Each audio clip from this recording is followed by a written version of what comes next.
Today, those who have joined over here in Shri Radha Krishna Mandir, हम लोग जो श्री राधा कृष्ण मंदिर में यहाँ पे सब जमा हुए हैं। मैं यहाँ पे पहली बार आया हूँ। बहुत ही सुंदर दृश्य है हमारे सामने।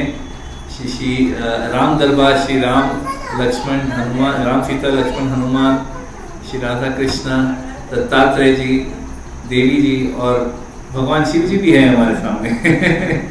तो एकदम मतलब आज का जो हमारा श्रीमद् भागवत कथा का जो ये हम लोग कर रहे हैं, इस कथा में हम लोग शिव जी के बारे में और सती जी के बारे में ही चर्चा करने वाले हैं।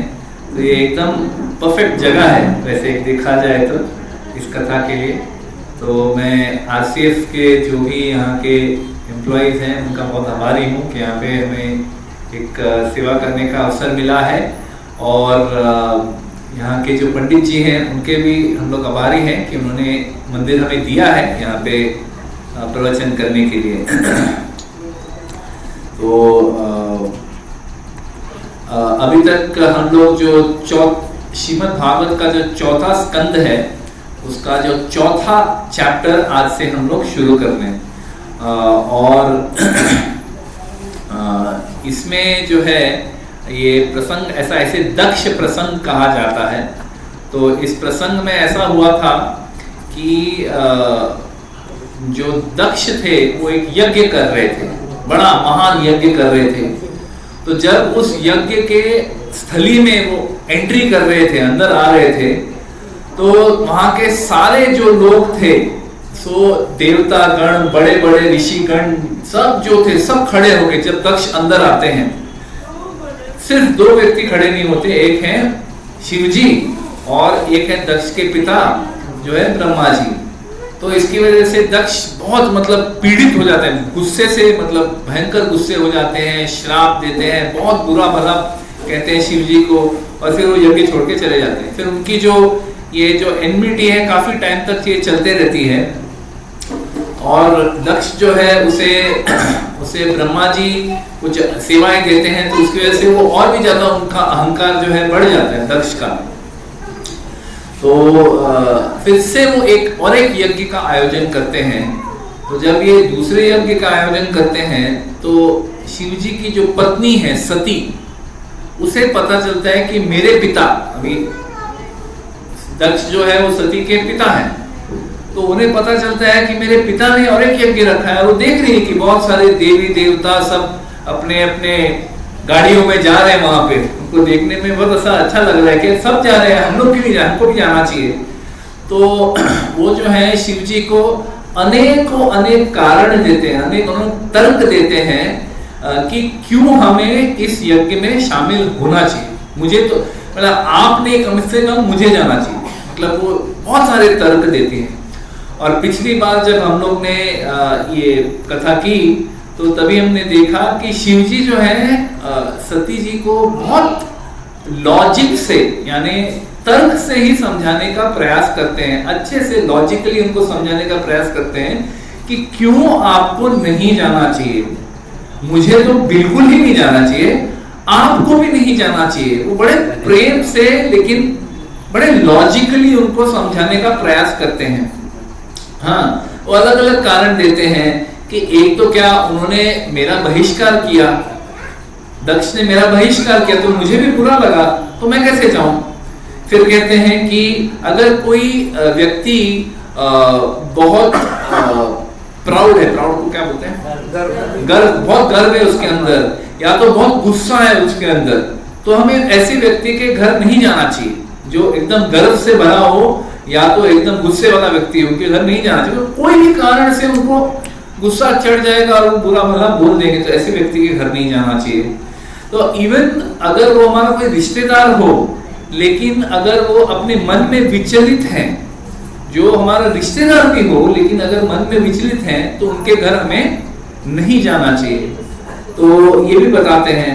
फिर ये भी बताते हैं कि चलो आप कोई कहेगा कि कोई बात नहीं, रिश्तेदार है, वो थोड़ा बुरा भला बोले तो मतलब मैं वो मान लूंगी, सती अगर ऐसे कहे तो कहते कि नहीं, अगर कोई रिश्तेदार है वो लोग बुरा भला कहते हैं तो कोई आम आदमी से ज्यादा उससे दर्द होता है। कोई आम आदमी हमको कुछ बुरा भला बोल दे तो उससे हमको इतना बुरा नहीं लगता, लेकिन अगर बहुत करीब के रिश्तेदार हैं और वो कुछ बुरा भला बोल दे तो उससे हमको बहुत दिक्कत होती है, बहुत कठिनाई होती है, कष्ट होती है। फिर कहते हैं कि आपका निरादर हो जाएगा, मतलब आप जाओगे, आप आदर के अधीन हो, आपको आदर का आदत है, हाँ, क्योंकि आप मेरे पत्नी हो, आपको हमेशा आदर मिलता है। सब भूतगण यक्षगण जो भी हमारे फॉलोअर्स हैं सब आपका बहुत आदर करते हैं, लेकिन अगर आप वहां जाओगे तो आपका निरादर हो जाएगा, आप मर जाएंगे। तो अलग अलग कारण देते हैं कि क्यों नहीं जाना चाहिए, हाँ। और अंत में वो सती से कहते हैं कि देखो मैंने आपको बहुत सारे कारण बताए कि आपको क्यों नहीं जाना चाहिए, और शिव जी ये कह के एक साइलेंट हो जाते हैं, शांत हो जाते हैं, कुछ बोलना बंद कर देते हैं, क्योंकि उन्हें पता है कि मैंने अपनी तरफ से अभी सारे कारण बताए कि क्यों नहीं जाना चाहिए। हम लोग ने लास्ट टाइम तीसरा जो चैप्टर था उसको खत्म किया, चौथे स्कंद का। तो आज जो है हम लोग चौथे स्कंद का चौथा चैप्टर शुरू करते हैं, जिसका शीर्षक यह है सती क्विट्स हर बॉडी, यानी सती अपना शरीर अभी त्यागने वाली है। तो ये जो आज का चैप्टर है उसके बारे में हम लोग ये डिस्कशन करेंगे। तो सती जी जो थी उन्होंने शिव जी की सारी बातें तो सुन ली, बड़े सारे लॉजिकल बातें कही उन्होंने शिव जी ने, लेकिन सती जो थी शिव जी के ये लॉजिकल शब्द जो थे वो सुन के उनके हृदय को प्रसन्नता नहीं मिली, उनके हृदय में उनको एक प्रसन्नता नहीं मिली कि ये इन्होंने क्या बात कह दी, और वो बड़ी ही दुखी हो गई, बहुत दुखी हो गई वो, क्योंकि उनका मन में तो विचार था कि मुझे तो जाना है, किसी भी हाल में। उन्होंने इतने सारे आर्गुमेंट पेश किए, होता है ना कभी कभी बच्चे लोग भी कभी कभी आर्गुमेंट पेश करते हैं माता पिता को कि मम्मी मुझे जो है आज नूडल्स खाना है, हाँ? मम्मी कहती नहीं बेटा नूडल्स नहीं खाते, नूडल्स में मैदा होता है। मम्मी मेरे पास व्हीट वाला नूडल्स है वो खाते हैं। नहीं बेटा लेकिन व्हीट वाले नूडल्स में भी उसमें बहुत सारे केमिकल डलते हैं। अब मम्मी रोज थोड़ी ना खाते हैं, रोज नहीं खाते लेकिन महीने में 3-4 बार तो ऑलरेडी खा चुके हो। मतलब आर्ग्यूमेंट पे आर्ग्यूमेंट बच्चा दे रहा है और माँ आर्ग्यूमेंट पे आर्ग्यूमेंट तोड़े जा रहे। अंत में क्या होता है, बच्चा को नहीं लगता है कि मुझे खाना है, मुझे जाना है। तो उसी तरह से सती भी बहुत दुखी हो रही है, क्योंकि शिवजी ने उसके सारे जो तर्क हैं, सारे तर्कों को तोड़ दिया है। तो सती ये सुन के बहुत दुखी हो रही है कि मुझे जाना है, मेरे पिता के घर पे यज्ञ, मेरी माँ है, मेरी बहन है, मेरे चाचा चाची सब लोग होंगे, मुझे उनसे सबसे मिलना है, मेरा इच्छा है जाने का। तो लेकिन वो क्या है, मतलब वो सुनने को तैयार नहीं। शिवजी ने कितने सारे आर्गुमेंट दे दिए, लेकिन ये आर्गुमेंट देके शिवजी जो है शांत हो गए, कुछ बोलना बंद किया, क्योंकि शिवजी भी एक तरह से दुविधा में थे। दुविधा, धर्म संकट। क्यों? क्योंकि उनको ये पता है शिवजी क्या है, कोई साधारण व्यक्ति तो है नहीं, हाँ? वो भगवान विष्णु के जैसे ही है, मतलब almost like Lord Vishnu is all knowing. तो उनको पता है कि अगर सती मेरी बात मान ले और यहाँ रह जाए तो फिर वो दुख के मारे अपना शरीर छोड़ देगी। मतलब मैंने उनको रोका करके उनके दुख के मारे शरीर छोड़ देगी, और अगर वहां पे गई तो वहां पे भी अपने पिता से उसको अनादर मिलने वाला है, वहां पे भी शरीर छोड़ देगी। तो आप सोचिए शिवजी के हृदय में कितना डिफिकल्ट है ये सिचुएशन, बहुत उनके लिए बहुत कठिन है ये बात कि सती को जाने दो कि नहीं जानो। उसके लिए वो चुप हो गए, कुछ नहीं कह रहे थे। तो सती के मन में ये जो इच्छा थी अपने पिता के घर जाने का, वो यज्ञ देखने का, तो ये एक तरह से एक स्त्री हट है।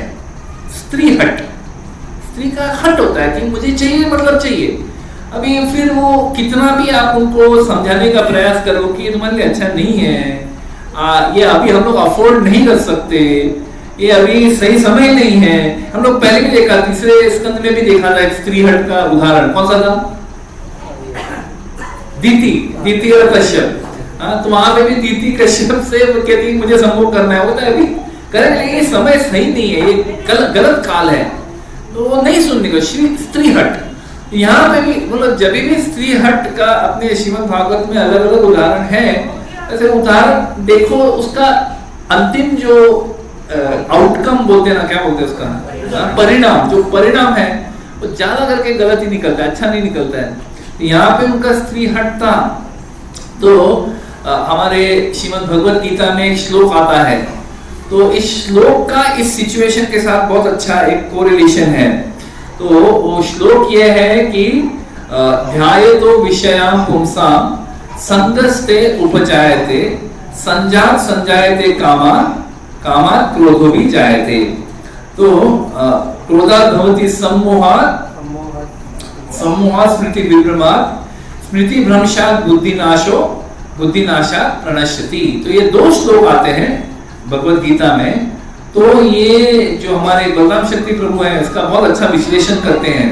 तो वो मैं आपके साथ थोड़ा शेयर करता हूँ कि उन्होंने कैसे बताया कि पहले जो होता है वो अपने मन का एक इच्छा पैदा होता है। ध्यायतो विषयां पुंसां, ध्यायतो यानी कुछ आपने चीज देख ली या सूंघ ली, या मतलब आपने ध्यायतो देखा और आपके मन में आके अरे ये तो अच्छा है, दिस इज नाइस, मतलब ये मेरे लिए भोग के लिए एकदम पर्याप्त है, मुझे ये एंजॉय करना है। तो ऐसे एक मन में विचार आ गया कि ये तो अच्छा है, हाँ, ध्यायतो। फिर क्या, उसके बाद विषयां पुंसां संगः, संगः ते उपजायते। संग यानी ये अच्छा है, काश ये मेरे पास होता ताकि मैं इसका भोग कर सकूं। संगः, आई वॉन्ट इट नाउ, मुझे ये चाहिए।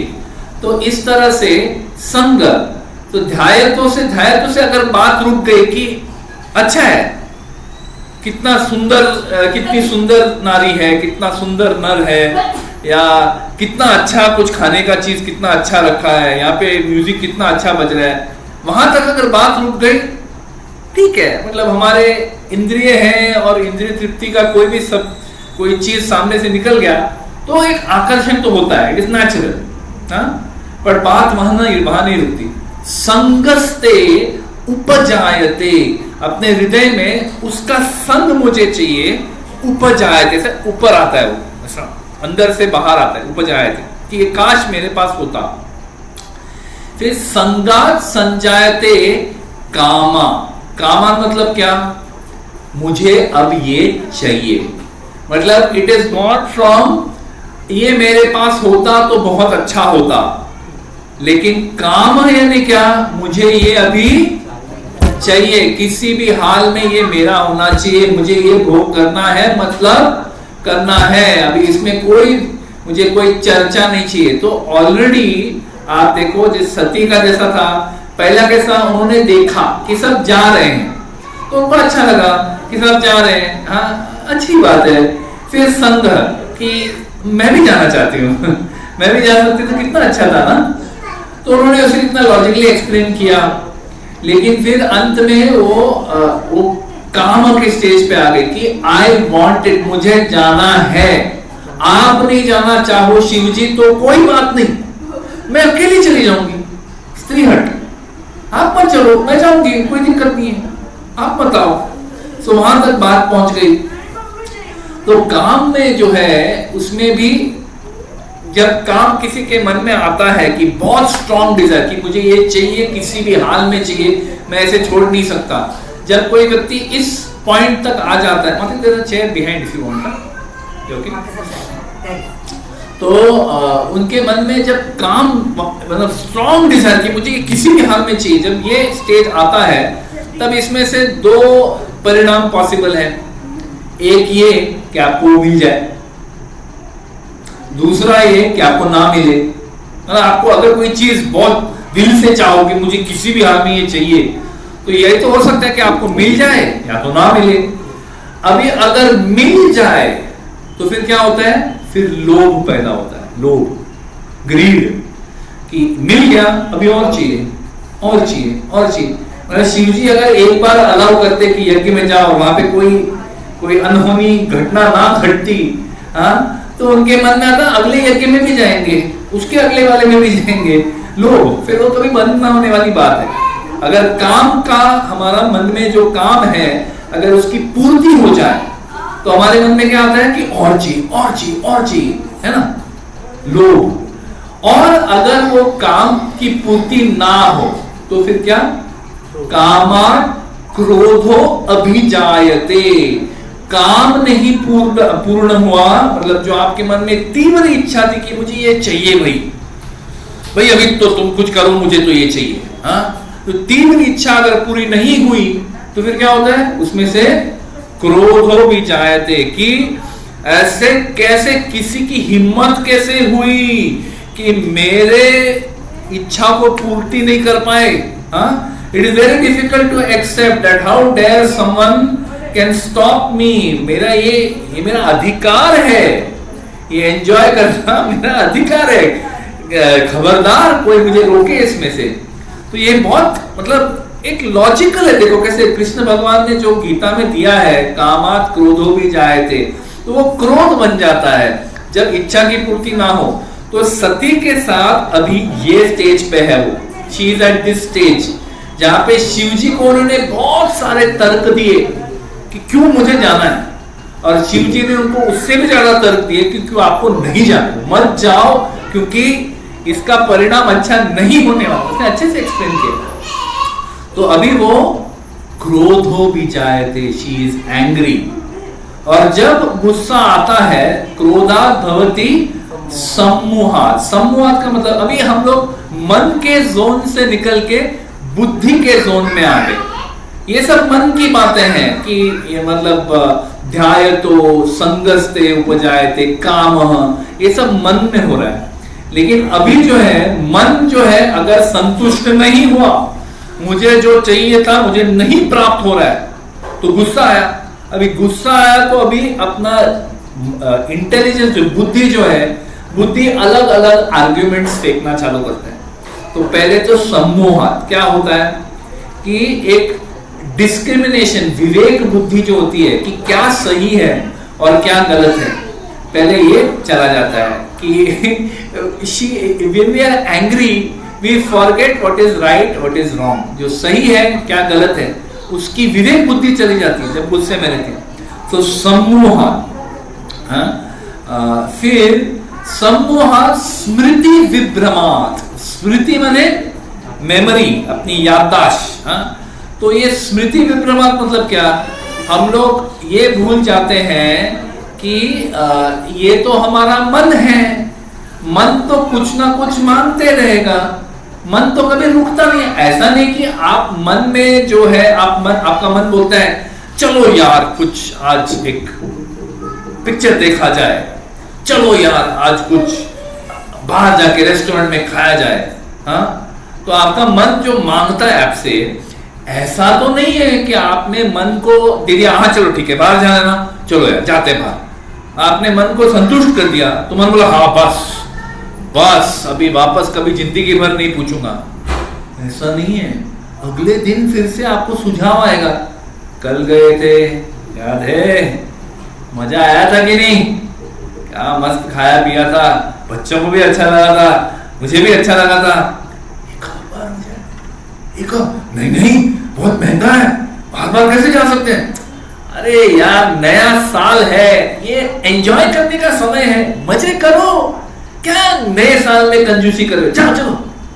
तो मन कभी संतुष्ट नहीं होता, वो ऐसी अग्नि है जैसे अग्नि में अगर कोई घी डाले तो अग्नि क्या होती है, और प्रज्वलित और भड़क जाती है वो अग्नि। वो अग्नि ये नहीं बोलती कि चल तुमने घी डाला ना बस अभी मैं संतुष्ट, नहीं वो और मांगती और दो मुझे और। तो मन भी ऐसा ही है अपना।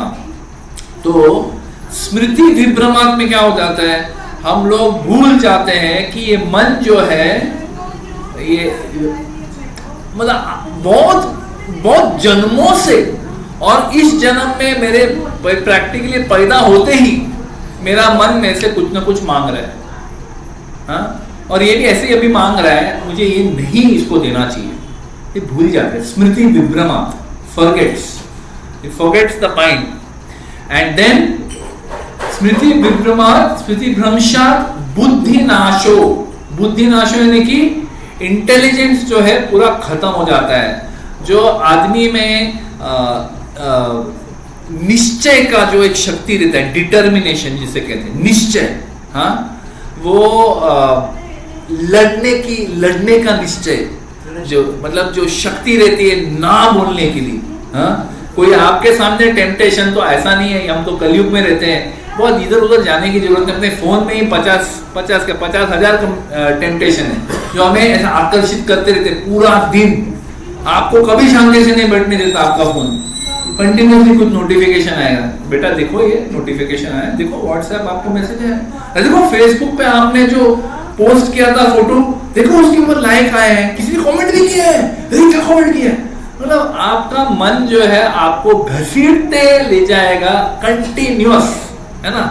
लेकिन जिसके पास विवेक बुद्धि है वो क्या सोचता है कि नहीं यार ये तो चलते रहेगा, अभी हरि कथा चल रही है, तो अभी हरि कथा के टाइम मेरा फोन मेरे को नहीं देखना है, मैं अभी हरि कथा करूं, हाँ, मुझे हरि कथा सुननी है, मुझे अच्छी लगी नहीं लगी कोई फर्क नहीं पड़ता।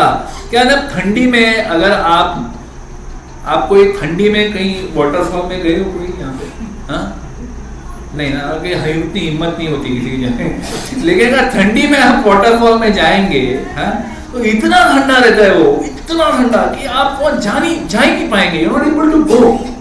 लेकिन एक बार गए तो फिर मन को इतना अच्छा लगता है वो वाटरफॉल, फिर वो ठंडी भूल जाता है, मतलब एंजॉय करते हैं।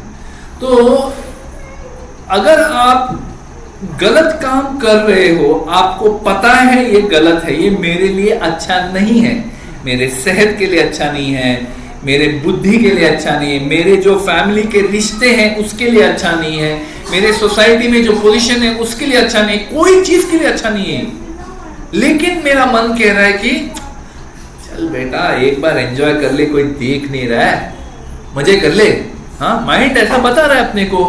तो ये जो विवेक बुद्धि है जो हमें रोकता है कि नहीं ये गलत है, मैं नहीं करूंगा, ये विवेक बुद्धि का नाश हो जाता है। बुद्धि नाशात प्रणश्यति, प्रणश्यति यानी क्या, वी गिव इन, हम लोग हथियार डाल देते हैं कि बाबा अभी मेरे से और नहीं सहा जाता, मुझे तो ये चाहिए, मेरा काम, मेरा जो तीव्र इच्छा है उसको मैं अभी पूरा करके रहूंगा। आपकी विवेक बुद्धि आपको याद है, नहीं मेरे को नहीं सुनना है, मुझे कुछ नहीं सुनना है, कुछ नहीं देखना है, बस अभी तुम्हें। तो सती एग्जैक्टली यही सिचुएशन में आ पहुंची है, बुद्धि नाशात प्रणश्यति, अभी उसका पतन होने वाला है, हाँ। और शिव जी को ये मालूम है, उनको पता है कि ये गलती कर गए सती, लेकिन वो तो सुनने को तैयार नहीं है।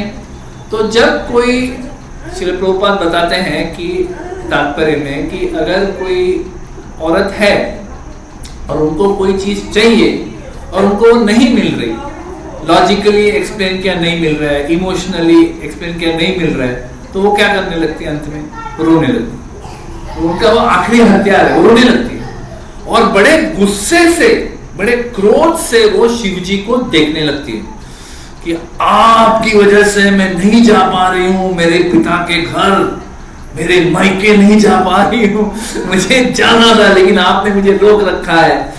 और अपने इस स्त्री हट की वजह से वो ये निर्णय लेती है कि शिव जी आ रहे हैं नहीं आ रहे मुझे कुछ नहीं लेना देना, मैं जा रही हूं, हाँ। तो इन श्लोकों में बताया जाता है कि शिव जी ने अपना अर्ध अंग सती को दिया था। तो जैसे हम लोग स्त्री को अर्धांगिनी कहते हैं, वैसे ही पुरुष के लिए भी औरत जो है अर्धांगिनी, और औरत के लिए पुरुष जो वो भी अर्धांगिनी नहीं बोलेंगे, लेकिन मतलब ही इज आल्सो अर्ध अंग, ही इज हाफ बॉडी। सो मतलब अगर स्त्री और पुरुष अलग हो जाएं तो वो आधे हो जाते हैं। मतलब अगर स्त्री पुरुष का मैरिज हो गया, शादी हो गई, उसके बाद दोनों अलग हो जाते हैं तो वो एक्चुअली आधे हो जाते हैं, क्योंकि एक आधा शरीर उनका पार्टनर का है। तो इसमें आचार्यगण, हमारे आचार्य बताते हैं कि सती के मन में भी दुविधा थी। शिव जी की दुविधा हमने बताई, उनको पता है कि अगर रुक गई तो भी दिक्कत है, अगर गई तो भी दिक्कत है, क्योंकि पता है वहां जाके सती का शोषण होने ही वाला है, उनका वहां पे अपमान होने ही वाला है, उनको पता है वो, वो नहीं चाहते कि वो जाए। लेकिन सती के मन में भी दुविधा है कि अभी मेरी इच्छा है, मेरा एक वासना, काम वासना कि मुझे किसी भी हाल में मेरे पिता के घर जाना है, उस यज्ञ में भाग लेना है, मुझे भी सज धज के वहां जाना है। हाँ, ये उनकी इच्छा है। और दूसरा ये डर है कि मैं मेरे पति का जो आदेश है वो मैं कैसे नहीं मानूं। हाँ, तो उनके मन में भी दुविधा है कि ये करूं कि वो करूं। तो फिर ऐसे बताया जाता है कि उनकी इच्छा जो अपने रिश्तेदारों से मिलने की, उस यज्ञ में भाग लेने की, अपने पिता से मिलने की, अपने माता बहनों से मिलने की, अपने दोस्तों को मिलने की, ये जो इच्छा उनके पति के डर से ज्यादा तीव्र थी। उसीलिए उन्होंने ये निर्णय लिया कि मैं तो जा रही हूं। गुस्से से शिव जी को देखती है और बस सट सट सट सट सट के उठ के चली जाती है। क्या होता है ना, जब गुस्से में होता है कोई व्यक्ति तो उनके चलने का स्पीड बढ़ जाता है। हाँ, और उनके पैरों का वजन भी बढ़ जाता है। हाँ, स्टॉम्पिंग, पैरों का वजन धम धम धम धम करके चल के चले जाते हैं गुस्से में रहते तभी। नॉर्मल चलते तो इतना नहीं रहता है, लेकिन गुस्से में वजन भी बढ़ जाता है और स्पीड भी बढ़ जाता है। तो उठ के गुस्से से चली गई, तो वो चली गई तो से बताया जाता है कि जो शिव गण जो है, शिव जी के जो उपासक हैं, जो उनके फॉरवर्ड भूत गण है, यक्ष गण है, उन्होंने देखा कि सती जो है गुस्से में अपने पति को छोड़ के जा रही है। हाँ, तो तभी शिव जी ने उनको कुछ नहीं बताया, लेकिन वो स्वयं, शिव जी ने न बताते हुए वो स्वयं उठ के उनका पीछा करने लग गए। वो सब उठ के चले गए, शिव जी को छोड़ के लोग सब सती के साथ चले गए। टू प्रोटेक्ट हर, उनका संरक्षण करने के लिए सब निकल गए। तो इसमें तात्पर्य में श्रील प्रभुपाद बताते हैं, श्रीमद् भागवत के तात्पर्य में, इस श्लोक के तात्पर्य में जो एक शब्द यूज किया, अनुचरः। अनुचरः यानी कि वो जो तुरंत अपने नाथ के मन की इच्छा या उनके नाथ के जो पर्पस है, उनका जो दिशा है, उनका क्या उद्देश्य है, वो तुरंत समझ पाते हैं। ये बहुत एक सिंपल स्टेटमेंट है, लेकिन इसको समझना मतलब एक जीवन भर का एक एक्सरसाइज है कि हमारे जो गुरु हैं या गुरुजन हैं, जो हमसे कई गुना मतलब श्रेष्ठ हैं, उनके समझ में, उनके भगवान की तरफ शरणागति में, वो हमसे कई गुना श्रेष्ठ हैं। हाँ, तो उनके जीवन का क्या उद्देश्य है, वो हमसे क्या चाहते हैं, वो हमसे क्या चाहते हैं, ये समझना ये एक मतलब बहुत गहन विषय है। कैसे हम लोग समझे कि गुरु हमसे क्या चाहते हैं, हमारे जो गुरु भाई हैं, जो हमसे श्रेष्ठ हैं, जो हमसे वरिष्ठ हैं, वो हमसे क्या चाहते हैं, इसको समझना ये बहुत गहन विषय है। तो अनुचरण यानी कि जो तुरंत अपने नाथ की जो इच्छा है वो तुरंत समझ पाते हैं। तो शिवजी ने कुछ कहा तक नहीं उनसे, ये कहा तक नहीं कि जाओ जाओ जरा देखो, जरा ध्यान रखो, कुछ कहा भी नहीं। लेकिन वो इतने प्रेम करते थे शिव जी से कि वो शिव जी की मन की बात बिना कुछ कहे समझ जाते हैं। तो इसमें हमारे लिए भी एक बहुत अच्छा लेसन है, लेसन मतलब हाँ सबक, बहुत अच्छा सबक है कि हमें भी अगर हम लोग भी अगर हमारे गुरु के मन में क्या इच्छा है, हमारे जो वरिष्ठ हैं, माता पिता हैं या हमारे वरिष्ठ गुरु भाई हैं, उनके मन में क्या इच्छा है, अगर हम स्वयं समझ पाए, उनके न बताते हुए भी अगर हम समझ पाए तो ये बहुत अच्छी बात है। ज्यादातर क्या होता है एक गैर समझ होता है, हम लोग सोचते हैं हाँ गुरु को तो यही चाहिए होगा, एक्चुअली वो हमें चाहिए होता है, जो हम करना चाहते हैं वो हम गुरु पे थोपते हैं, हाँ गुरु जी को भी ये अच्छा लगेगा, लेकिन सही में ऐसा नहीं होता। तो अगर ये समझ पाए कि what does my Guru want from me, मेरे से मेरे गुरु क्या चाहते हैं। हाँ? हम लोग ये जो भक्ति का मार्ग हम लोग एक फॉलो करने का प्रयास करते हैं भक्ति के मार्ग में, तो इस मार्ग पे एक तरह से देखा जाए तो श्रीमद् भगवत गीता देखो, श्रीमद् भागवत देखो, रामायण देखो, महाभारत, मतलब कोई भी आप शास्त्र में जाओ तो भक्ति तो बड़ा क्लियर है, मतलब एकदम सरल क्लियर, मतलब आपके मन में कोई डाउट नहीं होना चाहिए कि ये करना है कि वो करना है। एक्चुअली बहुत क्लियर है, शास्त्र तो हमको एकदम क्लियर देते हैं, लेकिन क्या हो गया, शास्त्र तो बड़ा क्लियर है, लेकिन हम क्या, हमारे मन में अनेकों अनेक इच्छाएं रहती हैं। ध्याय तो विषया पुंसा संगस्ते उपजायते, तो हमारी विवेक बुद्धि हमको क्या बोलती है, चल यार जाने दे, भक्ति बाद में करो, अभी क्या करो, मजे करो, अभी ऐश करो, भक्ति करने के लिए जिंदगी बड़ी है यार, मेरे माता पिता की उम्र का होगा तब करूंगा मैं, है ना। हमारी बुद्धि, हमारा मन हमको ये बताता है, लेकिन हमें इवन हम माता पिता की उम्र के भी हो गए, ये एंजॉय करने की प्रवृत्ति वो जाती नहीं है। ऐसा नहीं है कि हम लोग 50 साल के हो गए, अरे अभी सब इंद्रिय हमारे सब ठप पड़ गए, नहीं, वो इंद्रिय ठप पड़ गए लेकिन मन ठप नहीं पड़ा, मन अभी भी मांगता है एंजॉयमेंट, बंद ही नहीं होता, है ना। तो गुरु की मन की बात और अपने नाथ के मन की बात समझना एक बहुत बड़ी चीज है, और उसका अनुसरण करना, उसको फॉलो करना बहुत बड़ी बात है, क्योंकि बहुत सारी चीज हम लोग जिंदगी में सुनते हैं, बहुत सारी चीज, बहुत सारे लोग आपको बहुत सारी चीज बोलते हैं, तो ये आपको ऐसा करना चाहिए, आपको भगवान का नाम लेना चाहिए, आपको ये करना चाहिए, वो बहुत सारी चीज हमको लोग बताते हैं, लेकिन हम लोग क्या करते हैं उसी से जीवन में मतलब एक परिवर्तन आता है, चेंज आता है। अगर आप वही जो कर रहे हो वही करते रहोगे, थोड़ी आपके जीवन में कोई परिवर्तन आने वाला, थोड़ी आपको समझ में। अभी हम लोग यहाँ पे इतने सुंदर भगवान जी के दर्शन के सामने खड़े हैं, जरा एक बार घुमा देता हूँ ताकि जो ऑनलाइन वाले हैं वो भी देख पाए।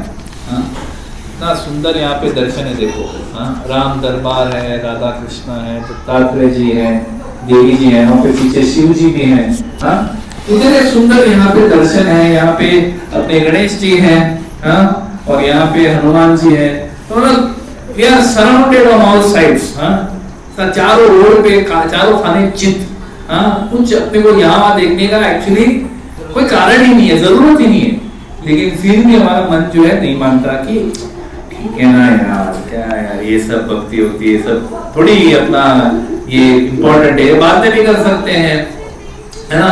तो ऐसा हम लोग के मन में ऐसा विचार आता है, हम लोग इसको इग्नोर करते हैं, लेकिन अगर उसको फॉलो कर पाए तो फिर हमारे जीवन में एक परिवर्तन आता है।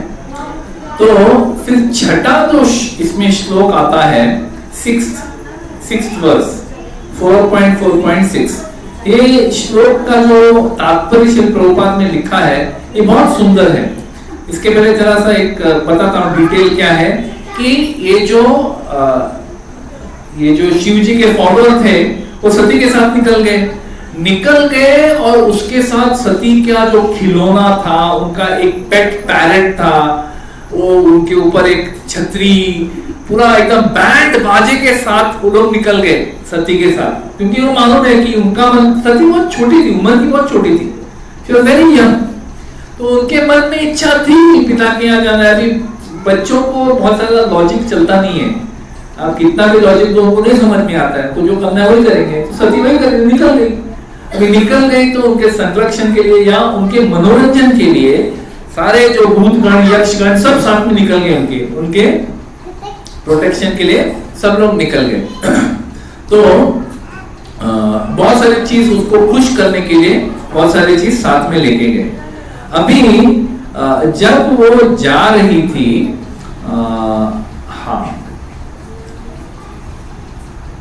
फाइनली वो अपने पिता के घर, दक्ष के घर वहां पहुंचती है। वहां पहुंच के देखती है कि वहां पे अभी यज्ञ बस शुरू हो चुका है, जस्ट स्टार्ट हुआ है, और वहां पे सारे ब्राह्मण गण जो है वो वैदिक मंत्र पढ़ रहे हैं। मतलब वो एक, आपने देखा होगा कोई भी अगर वैदिक मंत्र पढ़ते हैं तो उसका एक वातावरण जैसा बन जाता है ना। It creates an environment when people chant Vedic hymns, अच्छे से करे तो। आजकल बहुत कम लोग हैं जो एक्चुअली अच्छे से उनको मालूम है, बहुत कम लोग, बट अगर कोई करता है तो वो देखने में अच्छा लगता है। तो सारे जो ऋषिगण थे, ब्राह्मण थे, देवी देवता थे, वहां पे सब सम्मिलित थे और ये सब मंत्र चल रहे थे।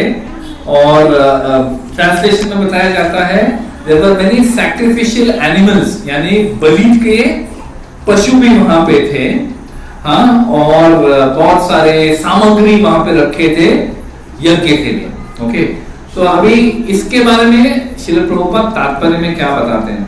वो कहते हैं जब ऐसे विद्वान ऋषि ब्राह्मण गण जो हैं वैदिक मंत्र पढ़ने के लिए वहां एक आते हैं, तो बहुत सारे विद्वान लोग आते हैं, तो वो खाली बैठते नहीं है, वो लोग एक डिस्कशन, चर्चा भी शुरू कर देते हैं। कुछ आर्ग्यूमेंट शुरू हो जाता है उनका, मतलब तर्क वितर्क चालू होता है। शास्त्र में ये कहा गया है, ये भगवान ऐसे हैं, भगवान वैसे हैं, ऐसा अलग अलग उनका तर्क भी, डिस्कशन भी चलता है, वैदिक मंत्र भी चलता है। तो एक बहुत ही आध्यात्मिक तरह का एक वहां पे वातावरण पैदा होता है। तो जब वहां वो पहुंची तो यज्ञ के इन मंत्रों की वजह से वहां पे वातावरण बहुत ही दिव्य हो गया था, बहुत सुंदर वातावरण था। तो श्री प्रभुपाद जी कहते हैं कि ये जो दिव्य ध्वनि वहां चल रही थी यज्ञ की, वो कलयुग में मिलता है क्या?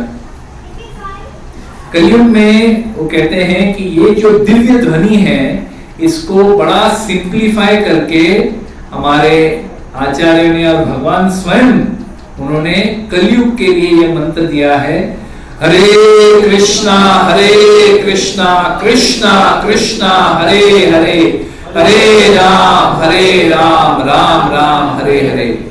श्री प्रभुपाद जी बताते हैं कि इस युग में, कलयुग में, जैसे भागवत में दिया गया, कृतये ध्यायतो विष्णु त्रेतायाम यजतो मखै द्वापरे परिचार्याया कलौ तद हरि कीर्तनात्। बताया कि कृतौ यानी सतयुग में ध्यायतो विष्णु, भगवान को प्राप्त करने का क्या तरीका था?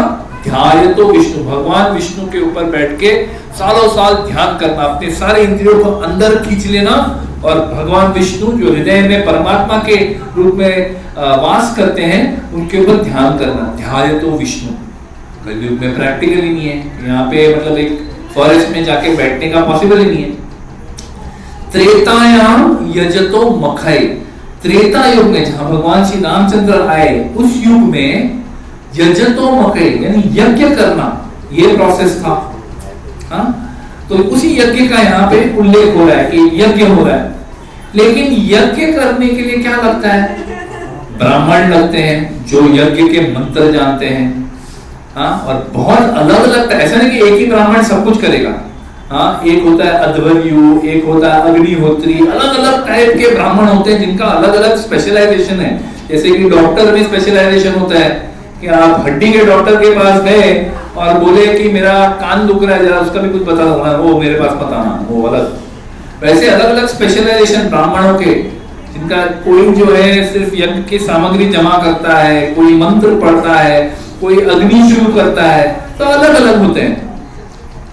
तो मंत्र ऐसे ब्राह्मण तो मिलेंगे ही नहीं, कलयुग में बहुत कम मिलते हैं जो इतना सारा मतलब यज्ञ का पूरा एंड टू एंड जानते हो। कम सामग्री भी यहाँ पे अपने को पर्याप्त मिलती नहीं है।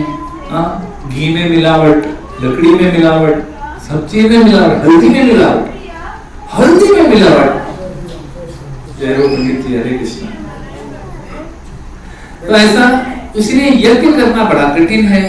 तो श्री प्रभुपाद जी बताते हैं ये एज में, इस कलयुग में लोगों से, आम लोगों से ये एक उम्मीद रखना कि वो वेदों के जो ऋग्वेद सामवेद में जो मंत्र दिए गए हैं उनको समझ के यज्ञ करेंगे, ये उम्मीद रखना बड़ा कठिन है।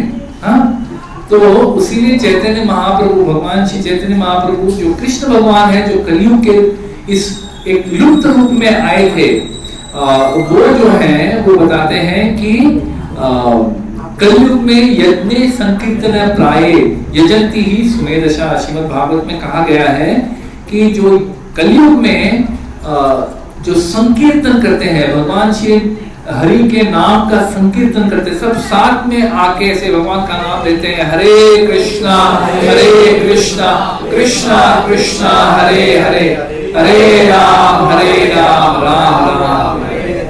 तो कहते हैं कि इस कलयुग में अभी ना सामग्री करना पॉसिबल है, क्योंकि ज्यादातर लोग इतने गरीब हैं या मतलब सामग्री मिलती भी नहीं है और मंत्र जानते नहीं है, इसीलिए सब लोग साथ में ऐसे मिल के आके भगवान के सामने, भक्तों के सामने, उनके समक्ष रह के अगर भगवान का नाम लेते हैं तो ये सबसे ज्यादा परफेक्ट है, सबसे पर्याप्त है कलयुग के लिए। कलयुग में बाकी चीज हमारे लिए मुश्किल है, ध्यान करना मुश्किल, यज्ञ करना मुश्किल।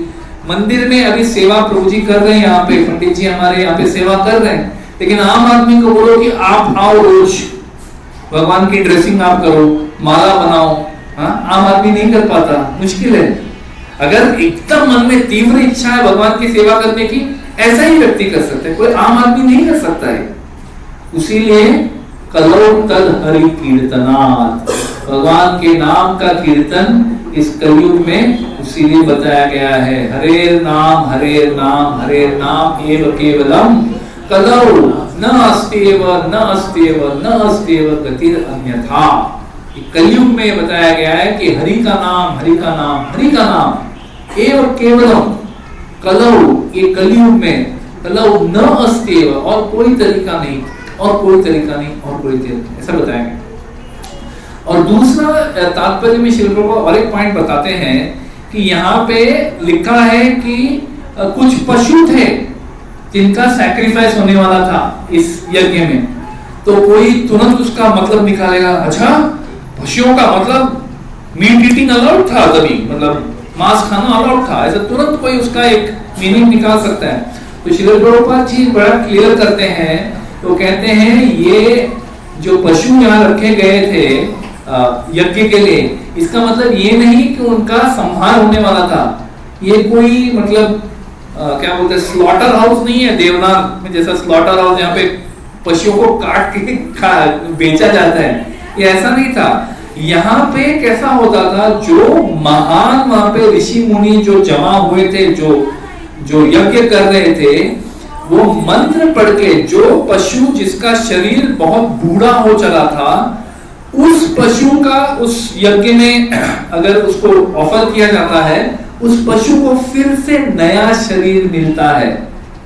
तो ये यज्ञ का इतना बल था, इन मंत्रों का इतना बल था कि इन मंत्रों के बल से उस शरीर को, उसके पुराने शरीर को त्याग के उसको नया शरीर मिल जाता था।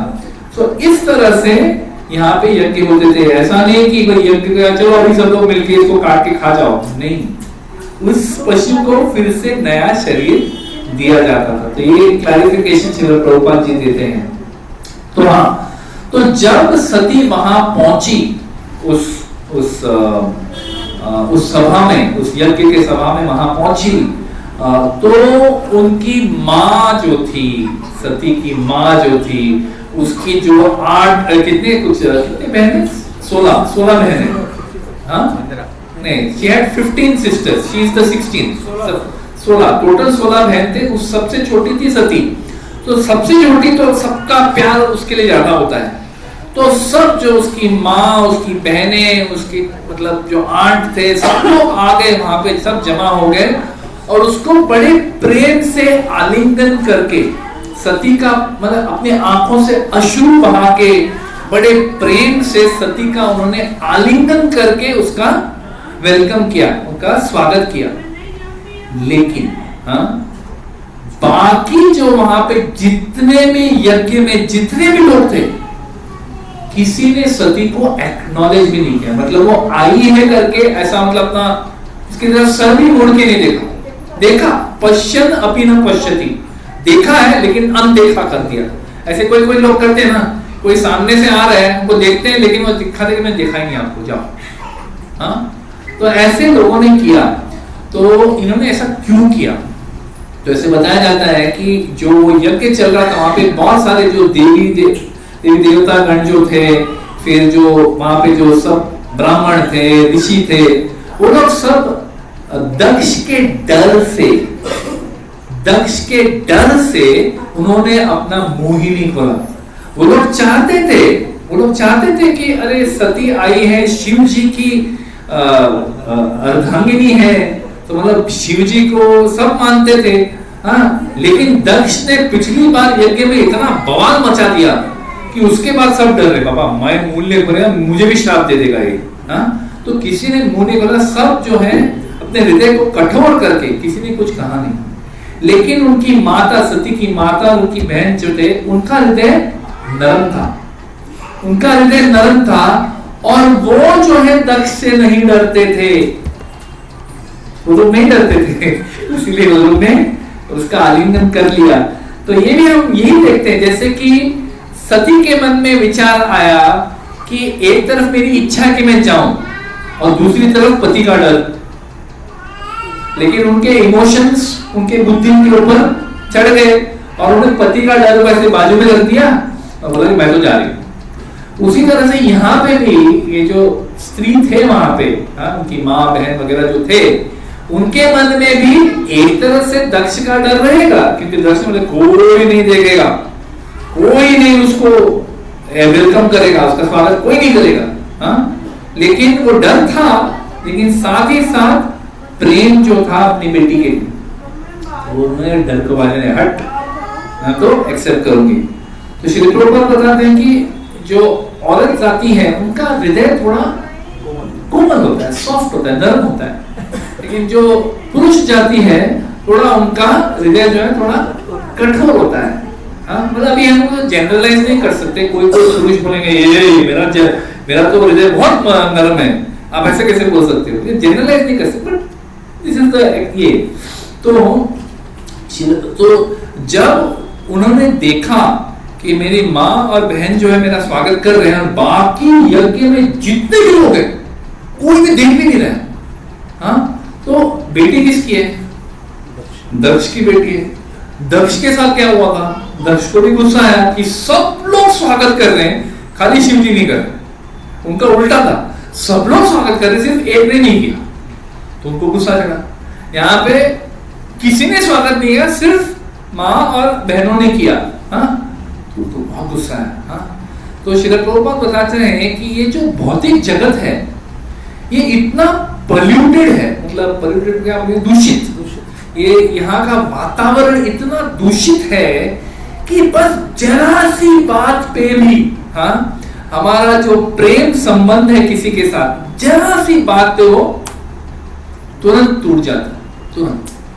कोई बड़ी बात है ना, बहुत बड़ा घमासान कुछ चीज हो, छोटी सी बात, क्योंकि अगर मन में एक क्लेश हो किसी की तरफ, ऑलरेडी हम लोग एक डाउट लेके आए हैं कि ये व्यक्ति ऐसा कर सकता है, तो जब वो व्यक्ति ऐसा करता है, मतलब देखो मुझे तो मालूम था ये ऐसा करने वाला है और इसने ऐसा ही किया, तो तुरंत हमारा जो है पारा चढ़ जाता है, गुस्सा आ जाता है। तो श्री प्रभुपाद बोलते हैं कि even if we are having affection, किसी की तरफ हमारा प्रेम हमारे मन में है, फिर भी अगर ये सिर्फ शारीरिक स्तर पे है, ये मेरा भाई है, ये मेरी बहन है, ये मेरी पत्नी है, ये मेरा दोस्त है, शारीरिक स्तर पे एक है, हाँ, तो छोटा सा बात भी हो, अगर हमारे मन में अहंकार बहुत ज्यादा है, क्या हो गया, अहंकार बहुत ज्यादा है,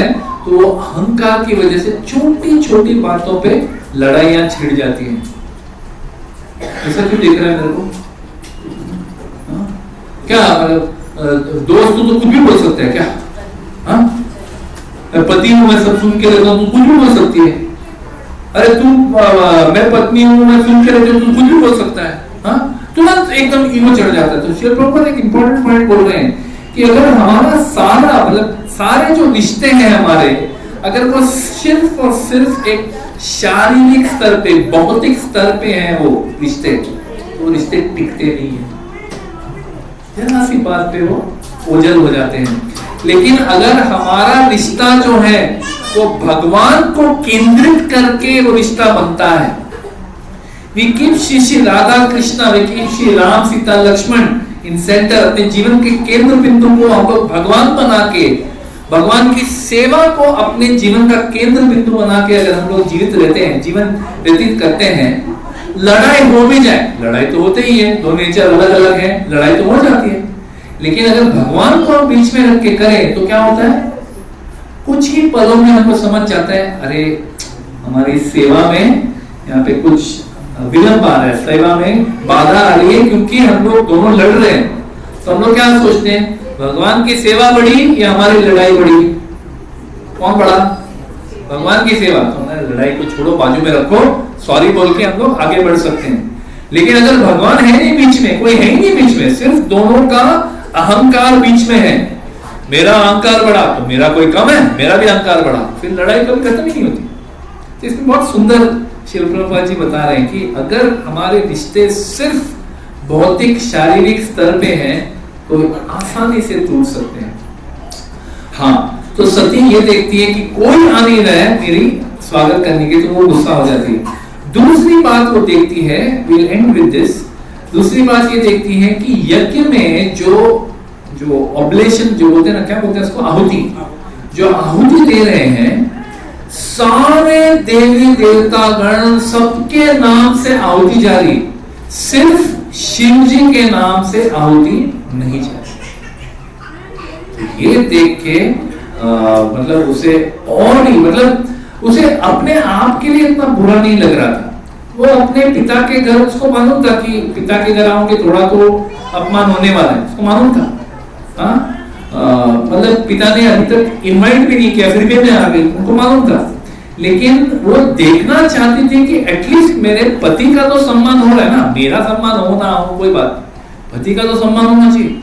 यहाँ पे देखती है कि पति का सम्मान भी नहीं हो रहा है, तो अब उसे आया भयंकर क्रोध। उसके पहले क्रोध आया था कि किसी ने मेरा स्वागत नहीं किया, बट ठीक है, उतना उसको उतना बुरा नहीं। लेकिन जब देखती मेरे पति का यहाँ पे जानबूझ के अपमान किया जा रहा है, शिव जी का अपमान हो रहा है, तो फिर तो भयंकर उसको क्रोध आ गया। तो हम लोग देखते हैं कोई भी चीज सीखने के लिए इस जीवन में, कोई चीज सीखने के लिए अलग अलग तरीके होते हैं। एक तो ये सुन के सीख ले, सुन के। शिव जी ने बताया कि देखो मत जाओ, गलत है, ये सब प्रॉब्लम होंगे, आप मत जाओ। सुन के कोई सीखता है, उससे ज्यादा कोई व्यक्ति, मतलब उससे कम, ज्यादा नहीं, उससे कम, मतलब उससे आगे अगर सुन के नहीं सीखा तो देख के सीखते हैं। Seeing is believing. भाई मैंने अपने आंखों देखा, हाल मैं देखा कि देखो यहाँ पे यज्ञ चल रहा है और मतलब कोई मेरे को एक्सेप्ट नहीं कर रहा है, देख के सीखते हैं।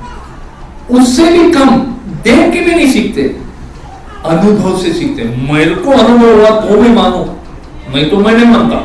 हाँ, तो ये तीसरा हो गया। और कोई कोई लोग होते हैं अनुभव लेने के बाद भी नहीं सीखते, उसे हम मूर्ख कहते हैं, है ना, जो मतलब लातों के बातों से भी नहीं मानते, उनको नाक ही चाहिए, एक्सपीरियंस लातों से भी नहीं जो मानते उनको तो मूर्ख ही कहेंगे, है ना। तो अगर आपको किसी ने कहा है कि ऐसा होने वाला है, आप ये मत करो, आप ऐसे गेम मत खेलो, ऐसे आप गेम मत खेलो, वरना आप एग्जाम में अच्छे नंबर नहीं ला पाओगे। आपको किसी ने ऑलरेडी बोला है, आपने नहीं सुना, मैं क्यों सुनूं? और आप गेम खेले, आपने टाइम पास किया, आपने फोन पे टाइम पास किया, और फिर क्या हुआ, जो उन्होंने कहा वही हो गया। तो फिर क्या होता है, ज्यादा गुस्सा आता है। उसने कहा था, अभी मेरे को बताएगा, मैंने कहा था, मैं ना कहता था, मैंने तो बताया था तुमको, तुमने मेरी बात ही नहीं सुनी, है ना। तो और ज्यादा, so when someone has told you, किसी ने कहा है कि ये बात होने वाली है और आपने उसको नजरअंदाज करके वो कार्य कर दिया, और जब वो हो जाता है जैसा उन्होंने कहा वैसा ही होता है, तो और ज्यादा फिर क्रोध आता है। तो इस तरह से we have 5 minutes. So, इस तरह से सती जो है भयंकर क्रोधित हो गई। और जैसे उन्होंने देखा, अभी सारे जो शिव जी के जो उपासक हैं, जो शिवगण जो हैं, जो गए थे सती के साथ, उन्होंने देखा कि माँ सती तो बहुत क्रोधित हो चुके हैं।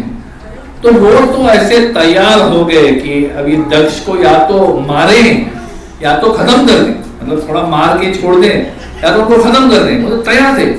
लेकिन सती ने उनको रोका, उनको स्टॉप किया। वो जो है, जो यज्ञ की ये प्रणाली है, ये जो यज्ञ करने का जो कार्य है, हाँ, वो पहले थी उसको कंडेम करने लगी। कंडेम को क्या बोलते हैं? निंदा। वो यज्ञ का ही निंदा करने लगी कि ये क्या है यज्ञ, हाँ? जो लोग यज्ञ करते हैं, मतलब सिर्फ अपने भौतिक इच्छाओं को पूर्ति करने के लिए यज्ञ करते हैं, इतनी मेहनत करते हैं यज्ञ करने के लिए, पूर्ति करने के लिए कुछ होता भी नहीं है। और श्रील प्रभुपाद जी जो है तात्पर्य में बताते हैं बहुत सुंदर, जैसे भगवत गीता में कहा गया है कि यज्ञ जो है, जो भी यज्ञ है, यज्ञ पुरुष कौन है? भगवान विष्णु। भगवान का एक नाम यज्ञ भी है, हम लोग ने देखा था पिछले स्कंद में, one of the names of the Lord is यज्ञ। इनके सारे यज्ञ जो है, अग्नि जो बताया जाता है, अग्नि जिसमें हम लोग घी डालते हैं, अलग अलग आहुति डालते हैं, वो भगवान विष्णु का मुंह है, उसके अंदर जा रहा है। सो यज्ञ इज एक्चुअली भगवान विष्णु। तो यज्ञार्थात् कर्मणो न्यत्र दोकोयम कर्म, यज्ञ जो है वो भगवान विष्णु के प्रसन्नता के लिए। भगवान विष्णु के भगवत गीता में कहते हैं भोक्तारम यज्ञ तपसाम सर्वलोक महेश्वरम। भोक्तारम यज्ञ तपसाम, जो सारे यज्ञों का भोक्ता मैं हूं, I am the enjoyer of all यज्ञ।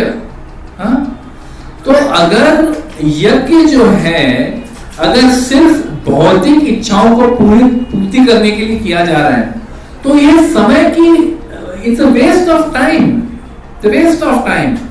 ऐसे भागवतम में श्लोक आता है, धर्म स्वनस्थित पुंसाम विश्वक्षेन कथा सुयः न उत्पादयते रतिम श्रम एव ही केवलम।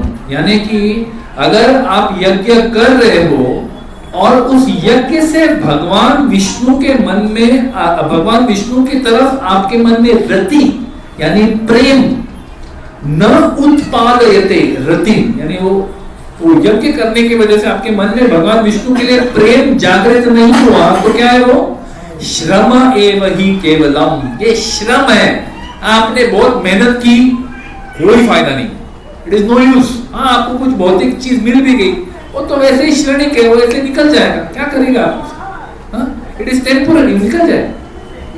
श्रम एव ही केवलम। तो आप यज्ञ कर सकते हो, कोई नहीं रोकता आपको, यज्ञ करना है करो, इस युग में रिकमेंडेड नहीं है, लेकिन आप करना चाहते हो करो। लेकिन ऐसे यज्ञों से अगर आपके मन में भगवान विष्णु के लिए प्रेम जागृत नहीं हुआ, तो ये क्या है? श्रम एव ही केवलम। फिर श्रील प्रभुपाद बताते हैं कि जिनके मन में भगवान विष्णु के लिए प्रेम जागृत हो रहा है, तो फिर विष्णु के भक्तों के लिए भी होना चाहिए, वैष्णवों के लिए भी होना चाहिए। अगर यज्ञ करने से भगवान विष्णु के लिए प्रेम जागृत हुआ, तो वैष्णवों के लिए भी होना चाहिए। और परम वैष्णव कौन है? वैष्णवानाम यथा शंभु। तो अगर शिव जी के, अगर आप यज्ञ कर रहे हो और इस यज्ञ से आपके मन में शिव जी के लिए प्रेम जागृत नहीं हुआ, उल्टा शिव जी की तरफ आपके मन में ईर्ष्या है, तो फिर क्या फायदा इस यज्ञ का? तो ये सोच के सती जो थी और भी ज्यादा क्रोधित हो गई, और वो क्या करती है इसके बाद वो अगली बार डिस्कस करेंगे। श्रीमद् भागवत महापुराण की, श्रील प्रभुपाद की, पिता गौर प्रेमानंदी, हरि हरि बोल, हरे कृष्ण। कीर्तन प्रभु जी का आरती अभी हमारे पंडित जी आरती करेंगे, तो उसके साथ हम लोग यहाँ पे हरि नाम का कीर्तन करेंगे। चलेगा? चलेगा? आप जैसे बताएं। हम लोग कीर्तन करेंगे।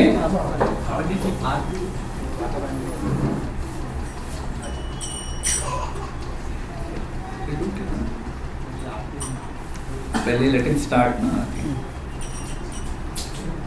जब तक प्रभु जी आरती का सब तैयारी करते हैं तब तक किसी के मन में कोई प्रश्न है? नहीं क्वेश्चन, प्रश्न या कोई कुछ ऐड करना चाहता है?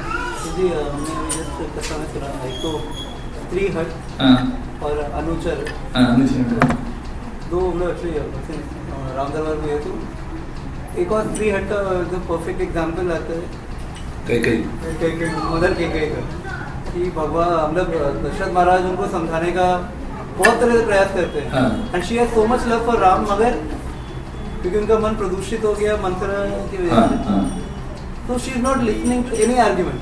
बहुत आर्ग्यूमेंट देते हैं, नहीं होता दिन वो सीधा अपने सबसे पहले तो मिलते ही वस्त्र त्याग के को तो जो एग्जाम्पल दिया वो एक था। दूसरा अनुचर का जो बताया तो हनुमान चालीसा में कहता है कि राम दुआरे तुम रखवारे होत न आज्ञा बिनु पैसारे, कि without even Lord Ram saying anything to Hanuman ji, he is always ready to serve the Lord. तो this should be a example of a ideal servant, how a servant should. Yes, प्रभु जी ने दो बड़े सुंदर उदाहरण दिए, एक तो स्त्री हट का कैकेयी का दिया, और दूसरा अनुचरण का जो है, जो हनुमान जी हैं, जो मतलब राम जी ने न बताए हुए भी उनको पता है कि उनके हृदय में क्या है और कैसे सेवा करना है। थैंक यू, हरे कृष्ण। तो अभी करेंगे आरती।